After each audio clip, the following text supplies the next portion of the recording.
Yo, what's going on, man? Today is March the 13th, 2023. It's your boy Chris, and this is the Cash Day with Chris NBA betting show slash podcast where we try to get ahead of the lines, man. We try to get ahead of the early lines, see if we can beat some of these lines based on the information that we know in order to play, pretty successful bets at the time, right? So, to as we always do, I typically do a recap. And for that recap, we'll go with so Saturday, pretty good day. 4-1 overall, gave out 5 plays, made a day show, weekend edition. And then yesterday I didn't do a show, but I did go on Jay Money show and give out 3 plays that were unsuccessful. So 0-3 day yesterday, 4-1 day before. So right about break even is what I say. With the plays over the weekend, and definitely looking to bounce back. Sunday was weird, man. We saw a big home favorite not cover the spread in Denver to start the day, and then we also saw a big road favorite not cover the spread in Cleveland against the shorthanded. Well, they were shorthanded too, but against the shorthanded against the shorthanded Charlotte Hornets. Then the Lakers didn't get it done last night. It was just a weird day yesterday. CJ McCollum and Brandon Ingram didn't play yesterday, and Dame didn't play, and they got Portland got manhandled yesterday in New Orleans. So it was a real weird day yesterday. Hopefully we can get back on track, and the NBA, is a little kinder to us. So let's get into a couple games that I want to talk about today. It looks like we have 7 games on the board today. I want to go through a few of them. The first one I want to talk about, and as you guys join, hit the like button for me if you can. Also, check out the podcast on our podcast streaming platforms as well. You guys can leave a review. And then a quick announcement that I wanted to make is that you guys should see it on the bottom of the screen this week. I'll be doing the Crispy Cap and NBA show at 5:30 every single day. But as far as the morning show will be Monday, Wednesday, and Friday. So no morning show on Tuesday and Thursday, but just got some things going on. But Monday, Wednesday, and Friday, I will have this show available for you guys live, same time, and available on all podcast streaming platforms. So let's get into the games that I just kind of talked to you guys about that I wanted to. Well, the games that I want to talk to you guys about. So first game I want to talk about is the T Wolves and the Hawks, and that game will be played in Atlanta today. It looks like Atlanta is laying 5 points in this spot, which is a lot to me. I think you see the total going up in this one. Looked like it opened at 239. It's up to 240 and a half, and to me, it makes a lot of sense as far as the total increasing because Atlanta's so poor defensively. You look at the Hawks. This is a third game in 4 nights for them. Also, a fourth game in 6 nights for them. They are the worst defensive team over the last 5 games, but they do have the sixth best offense over the last 5 games as well. Hawks are 5-1 straight up, 4-2 against the spread as a home favorite after a previous home loss as well. So typically they bounce back in this spot. You get two very conflicting styles in this game though. The Timberwolves play top 10 defense, but they have a bottom 10 offense right now, at least post All-Star break, and probably for throughout the most of the season.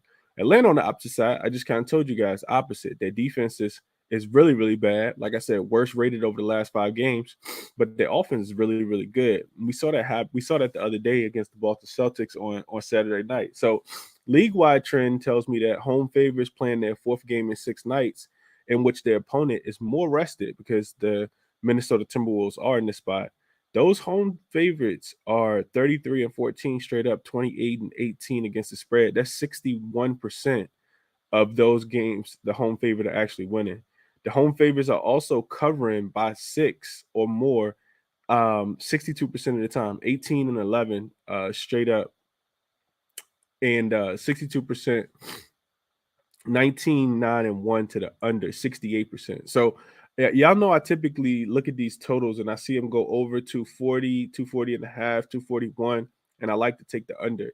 This is a spot where I'm not 100% sure where I want to take the under on, just because the Timberwolves, they're 1-4 against the spread as road dogs in non-conference games.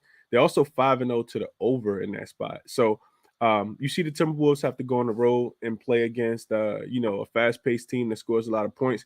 One time already, post All Star break. That game actually came against the Sacramento Kings, and they won the game against the Kings, but they didn't show up defensively. They just bought their offense. Really, really hard to slow down Sacramento in Sacramento, and conversely, it's really, really difficult to slow down. This Atlanta Hawks team at home. We saw Boston struggle the other day to get stops when they needed them. So if I'm playing this game, I'm taking the points with the Timberwolves. Kind of going back to what I just said, I'm not laying 5 points with the Atlanta Hawks. Um, because their defense is so poor. So the opposing team always gonna have a chance. So if I'm playing a game, I'm only taking the points with the Timberwolves. Like I said, it opened at 4. It's up to 5. Also, uh really interesting to mention is that this is a homecoming game for Anthony Edwards. We know that he's from Georgia. Not sure if it's Atlanta or not, but I know he's from Georgia, so he's gonna be turned for this game, and he'll probably get his teammates turned for this one as well. So if I'm looking to play the game, I'm only taking the points with the Timberwolves in this spot, just because the Hawks are really, really bad defensively. Staying on the East Coast, let me see what you guys are saying about this game real quick. Um, Good morning to the people, man. What up, Ant? What up, Patrick? Only thing I hopped on was Jazz Heat over 224. So that's the game I want to talk about. And I do like that total going over as well, Woo. Um, let's see. Lean Rockets and Celtics under. I lean that game to go under as well. Um duh, duh, duh, duh, duh, duh, duh, duh, duh, duh. All right, cool. Let's jump back into it. So, Jazz and the Heat. I'm glad Wu mentioned this because this is something I was looking at as well. When I fell asleep last night, before I fell asleep last night, and I was capping this game. The Jazz were we didn't have a total for this game, but we did have a spread at 7.5 in favor of the Miami Heat, the home team. So this one seemed like it was gonna be relatively easy. You get this Heat team. It's also a third game in 4 nights for them, and a fourth game in 6 nights for them as well. And they're coming off an overtime loss against the Orlando Magic on Saturday. So they played on Friday against the Cavs. They play uh on Saturday against the Orlando Magic. They had yesterday off. So yeah, fourth game in 6 nights for them, and a third and four, and that last game with the overtime. The Heat already not a really good covering team, specifically at home. This team is 9-21, 9-21-2 as a home favorite this season. They only covering 30% of the time. So if you were just to take the opponent against the Heat, then you've won 70% of your bets if they were a home favorite in Miami. And you look at that, that's including 3-9 against the spread and 0-4 against the spread in their last 4 versus the West as well. And they're 2-7 against the spread when laying 7 points or more at home. Um, you look at the league wide trend since 2012, home favorites laying 7 points or more coming off an overtime game that's also playing their fourth game in 6 nights are 46, 70, and 3. That's a 61% fade of the Miami Heat tonight to win this game by margin, win this game by 8 points. Since 2021, those road teams are 7-3-1 against the spread. So that's 70%. Trend that backs taking the points with the Jazz today as well. But for the Jazz, this is the final game of a 6-game road trip. They had been struggling to start this road trip off. I don't know if you guys remember, but at the end of last week, not this week, just past week before, they lost in Dallas. Couldn't get a win there, but then they kind of turned it around. They beat the Orlando Magic. They were 3-point dogs in that game. Then they just went to Charlotte. They beat Charlotte as well. Beat Charlotte pretty handily as well on the first leg of a back-to-back. And then then you get Miami, and Miami has been underachievers all year. What I looked at, I've started to use a new a new way of kind of handicapping these games, and that is cleaning the glass. I don't know if you guys have heard of cleaning the glass, but cleaning the glass kind of breaks down offensive and defensive efficiency ratings, amongst other things, um, where you can kind of go in and check these teams versus similar style teams, or the opposite, right? So if you look at the Jazz against good defensive teams, they play better than when you look at the Heat against good offensive teams. So I do like the total to go over, which is what we kind of talked about. I didn't have a total last night. When I woke up this morning, I saw it at 224. I do like the total to go over. The Jazz should be able to score in this spot, and the Jazz don't offer a lot of resistance at the rim. So if I'm playing a game, I'm only taking the over 224 and a half, especially with the Heat being on the third game in 4 nights and the fourth and sixth. Typically, that lends to a little less defense. And I'm not saying that they won't be ready in this spot to go, but I'm not laying seven and a half points with the Heat at home, and I'm also not playing the under when the Jazz can kind of fill it up. Injury wise, I think Kyle Lowry's listed as questionable, but the Jazz may get Jordan Clarkson back in this game. So playoff seeding is implicated by this game. The Jazz are struggling for their playoff lives. The Heat are struggling as well, trying to get out of the play in and move up in the standings. I think they're currently like number 7 in the Eastern Conference. So that's the other game I wanted to touch on real quick. Let me see what y'all say in the comment section, and I want to get to the last game as well. So we got I do Jazz just going to run the defensive rating trash pass past few games. Heat on the bounce back too. I like Anthony Edwards too, low key. I was looking at him earlier. -7.5, a big spread for an over though. Yeah, but if the Heat win the game, it'll be because of their offense, in my estimation. With the Jazz playing really bad defense, the Jazz can't really stop anybody. So I like that. I think the Heat smack them here and go against the stats. That's the reason why they keep getting that spread like that. They also need to win. The Heat been playing weird, but I think they lock up defensively and roll tonight. Clarkson hasn't played in a while. Well, he should. I don't know if he's going to play or not. I know Tyler Horton Tucker looked like Luka Doncic the other day against Charlotte.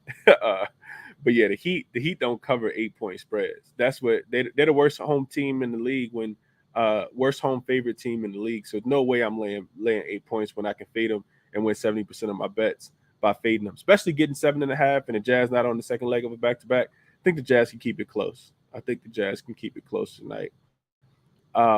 Last game I wanted to touch on real quick is the probably the game of the day, the Bucks and the Kings. Man, this is gonna be an interesting one. So I saw last night that on it depends on where you got the line. I saw the line open at Bucks -0.5.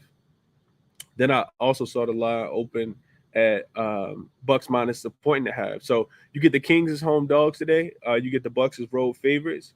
We don't have a total, and the reason why we don't have a total is because Giannis is still listed as questionable officially for this game. Not 100% sure if he's going to play or if he won't play.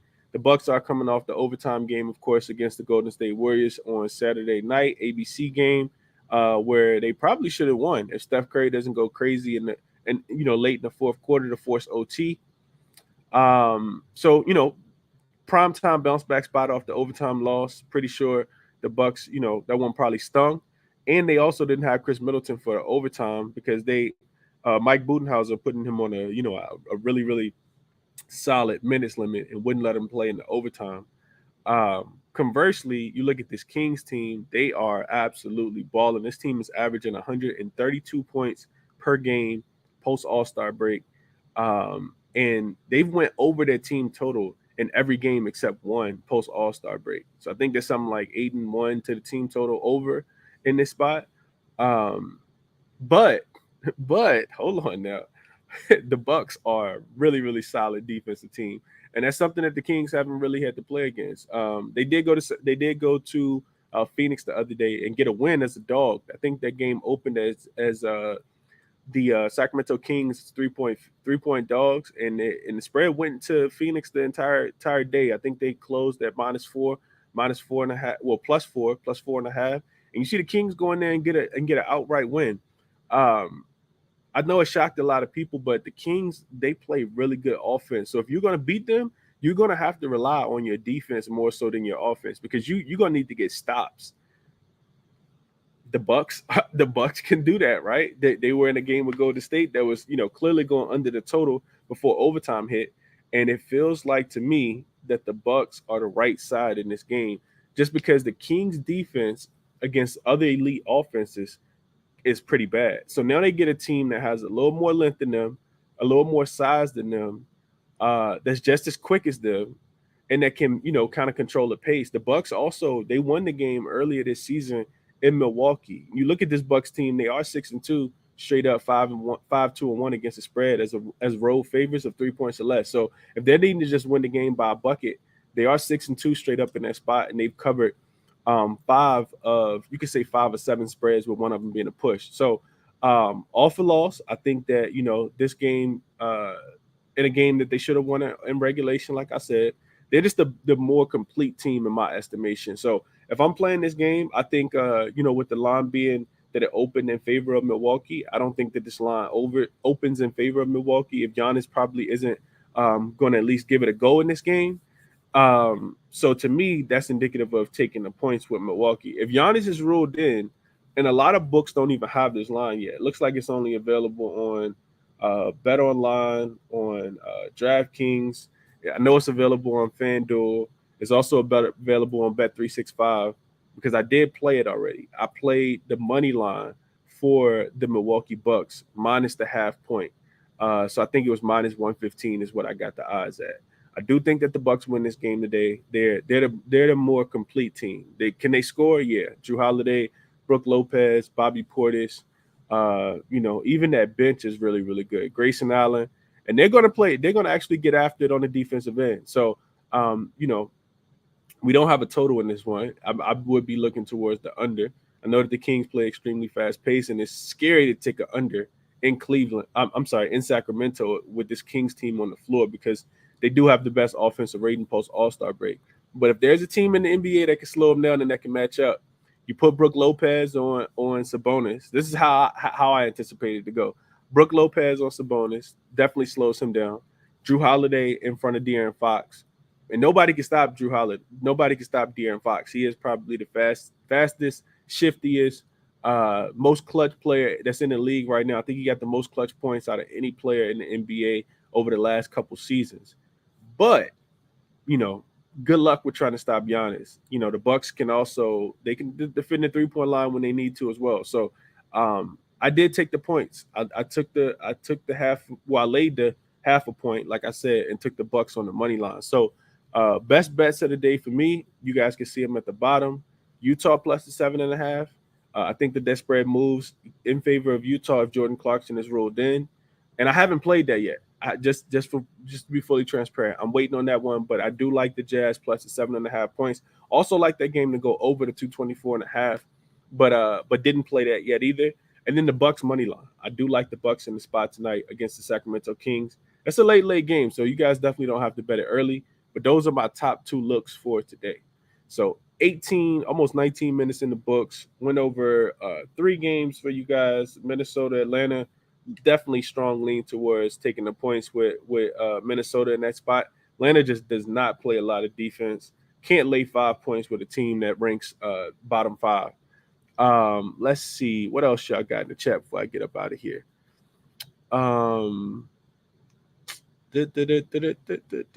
Uncut said Hawks are 5-0 ATS straight up in their last 5 meetings against the Minnesota Timberwolves. I did see that. 16 wins in the last 19 games in State Farm Arena. Minnesota has failed to cover in 5 straight versus Eastern Conference teams. This is true. But to me, it feels like if the Minnesota Timberwolves can go into Sacramento and get a win against a team that plays just like the Atlanta Hawks, and you can wait on you definitely you can wait on that one. It's not an official play, but Rudy Gobert I think he is listed as questionable with the ankle injury. If Rudy Gobert is in, then of course that helps that defense a lot, and it puts a lot of pressure on Clint Capella to defend the rim as well, because since Mike Conley's gotten there, Rudy Gobert numbers have shot through the roof. So take that with a grain of salt as well. I do think that Minnesota is the right side. I'm not laying 5 points with the Hawks in this game. Wu said, I think the Kings are in for a letdown. They should be. They definitely should be. Like to jump in, Bucks before Giannis gets ruled in, and I think they can win without him regardless. Under narrative goes with Bucks win, absolutely. Uncut said Warriors have covered the spread in 7 straight and 23, 11, and 1 against the spread this season. I think the public will be all over the Suns. Um, yeah, I broke that game now too. I'll say that one for later. Spread is already moving in favor of the Warriors though. I saw that they opened at 4. They're up to 4.5 already. And that totals it opened at 240.5 has already come down to 239.5, which I like as well. Warriors Suns playing on the first leg of a back to back. They got a a tough game tomorrow against the Bucks, and the Bucks got a tough game as well against the Suns. So both teams play tonight, and both teams end up playing tomorrow. Should be a nice little. I don't think neither one of those teams gonna look ahead though. I do like the Warriors. Triple revenge spot for the Warriors today. Suns done beat them 3 times already this season. So I'll talk about that game later, but I did cap it already and broke it down. Just didn't take a side. If I had to take one, I'm taking the Warriors as well. But the Suns missing they're really missing their defensive presence without KD, without Mikal Bridges. So I'd only be looking towards the Warriors, but haven't played that game fully yet. So that's what I got for you guys today, man. Like I said, best bets would be Utah plus a 7.5. Haven't played that yet. Bucks money line. I did go ahead and put something on the Bucks money line when I got them last night at -0.5 point. And I'll be looking towards the under in the Jazz game. I'm sorry, the over Jazz and the Heat over 224.5. Utah doesn't offer any resistance at all, and Miami should be able to score. Miami defense might be a little lackadaisical, being that it's their third game in 4 nights and their fourth and six. So that's what I'm looking at, man. Best of luck to you guys today. I'll be back at 5:30 as Eastern time as always for the Crispy Captain NBA show with probably a few more officials. We got 7 games today, so I'll probably find a few more things that I like on the card as well. But hit the like button for me. Subscribe to the shows if you guys see value in the show. And I'll be back at 5:30. Best of luck to you guys today on all your action. I'm out.